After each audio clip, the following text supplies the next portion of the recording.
जंगल में सुबह की सुनहरी किरणें उतर रही थी। हवा में फूलों की खुशबू घुली हुई थी।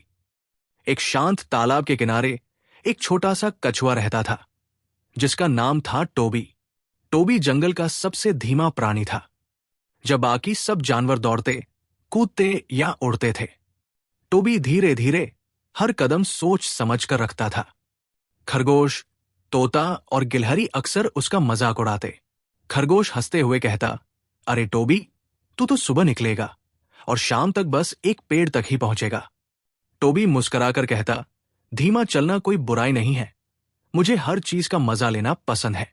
लेकिन उसके दिल के अंदर कहीं न कहीं उदासी रहती थी। उसे लगता था शायद वो कभी किसी बड़े काम या रोमांच के लायक नहीं बन पाएगा। एक दिन जब सारे जानवर ग्रेट रेस डे की तैयारी में व्यस्त थे, टोबी अकेला तालाब के किनारे बैठा आसमान को देख रहा था।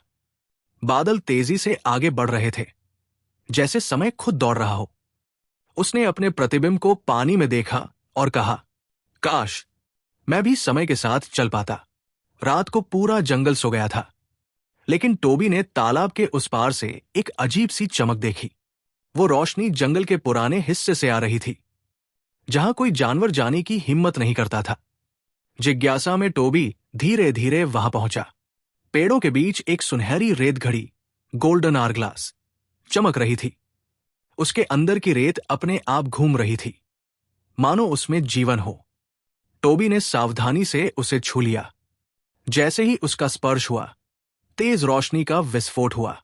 हवा गूंज उठी, पेड़ हिलने लगे और टोबी की आंखों के आगे सब कुछ घूमने लगा। क्या हो रहा है मेरे साथ? वो चिल्लाया। जब रोशनी कम हुई, उसने आंखें खोली और देखा उसके आसपास का जंगल पूरी तरह बदल चुका था। अब वहां पेड़ों की जगह धातु के टॉवर थे, तालाब की जगह नीली रोशनी वाली स्क्रीन और आसमान में उड़ती हुई गाड़ियां। टोबी ने कांपती आवाज में कहा, ये कौन सी जगह है? अचानक उसके सामने एक इलेक्ट्रॉनिक बोर्ड झिलमिलाया। स्वागत है, भविष्य का जंगल, वर्ष 3025। संसार। टोबी ने देखा, अब वहां कोई असली जानवर नहीं था। हर जगह रोबोटिक जीव घूम रहे थे। रोबो खरगोश, रोबो तोते, रोबो मछलियां।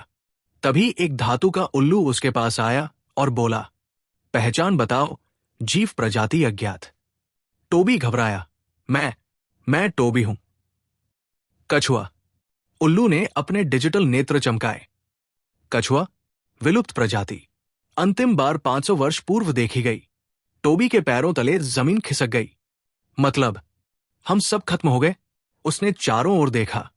कोई हरियाली नहीं, कोई ताजी हवा नहीं, बस मशीनें और धुआं। उसके दिल में कसक उठी। क्या हम सबने अपनी धीमी जिंदगी छोड़ दी और इसी तेजी में सब कुछ मिटा दिया? तभी पास की झील में एक छोटी सी रोबोट मछली प्रकट हुई। नाम था माइलो। मिलो। माइलो ने कहा, अगर तुम सच में समय के साथ आए हो, तो शायद तुम समय को वापस भी ले जा सकते हो। टोबी चौंका। कैसे? माइलो बोला, उस सुनहरी रेत घड़ी का एक आधा हिस्सा अभी गायब है। अगर तुम उसका दूसरा हिस्सा खोज लो, तो समय को उल्टा घुमाया जा सकता है। टोबी ने सिर हिलाया। तो चलो, चलते हैं भविष्य को ठीक करने। टोबी और माइलो निकल पड़े। उजड़े रेगिस्तानों और टूटी इमारतों के बीच से वो खोजते रहे, तब तक जब तक उन्हें एक पुरानी भूमिगत लाइब्रेरी नहीं मिली। वहां एक पुराना होलोग्राम वैज्ञानिक प्रकट हुआ। समय रेत घड़ी एक कछुए के लिए बनाई गई थी, क्योंकि सिर्फ वही जीव समय को महसूस कर सकता है। तेज जीव उसे कभी नियंत्रित नहीं कर पाएंगे। टोबी ने मुस्कुराते हुए कहा, तो धीमा होना कमजोरी नहीं, एक वरदान है। काफी खोज के बाद उन्हें रेत घड़ी का दूसरा हिस्सा मिला, एक पुराने विशाल वृक्ष के भीतर, जो अब लोहे में बदल चुका था। जैसे ही टोबी ने दोनों हिस्से मिलाए, तेज रोशनी ने उन्हें घेर लिया और समय का चक्र खुल गया। माइलो बोला, जाओ टोबी, अपने जंगल को बचाओ। एक झिलमिलाती आंधी में टोबी फिर से उड़ गया और जब उसने आंखें खोली, वो फिर अपने पुराने जंगल में था। तालाब वैसा ही था, हवा में खुशबू थी और उसके दोस्त खेल रहे थे। मैं वापस आ गया, उसने खुश होकर कहा। परीक्षा। अब टोबी जानता था कि कुछ ही दिनों में जानवर एक बड़ी गलती करने वाले हैं। वे जंगल के पेड़ काटकर वहां मनोरंजन पार्क बनाने वाले थे। टोबी ने सबको चेताया, कृपया ऐसा मत करो, ये जंगल नष्ट हो जाएगा। खरगोश हंस पड़ा, टोबी, तू हमेशा डरता रहता है। हमें आधुनिक बनना है, तेज बनना है। टोबी ने गंभीर होकर कहा, अगर तुम नहीं मानोगे तो मैं तुम्हें भविष्य दिखाऊंगा। उसने रेत घड़ी उठाई और धीरे से उसे घुमाया। क्षण भर में सब जानवरों ने वही भविष्य देखा जो टोबी ने देखा था। सूखा हुआ जंगल, मशीनें, प्रदूषण और कोई जीवन नहीं। सभी के चेहरे उतर गए। तोता बोला, टोबी, हमें माफ कर दो, हमने कभी सोचा ही नहीं। खरगोश की आंखों में आंसू आ गए। अब हम वही करेंगे जो सही है। टोबी मुस्कराया, धीरे चलना गलत नहीं होता, धीरे चलने वाला ही दूर तक देख पाता है। कई दिनों तक सब जानवर मिलकर काम करते रहे।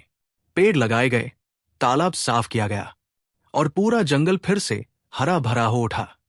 टोबी तालाब के किनारे एक पत्थर पर बैठा डूबते सूरज को देख रहा था। पास में माइलो तैर रही थी।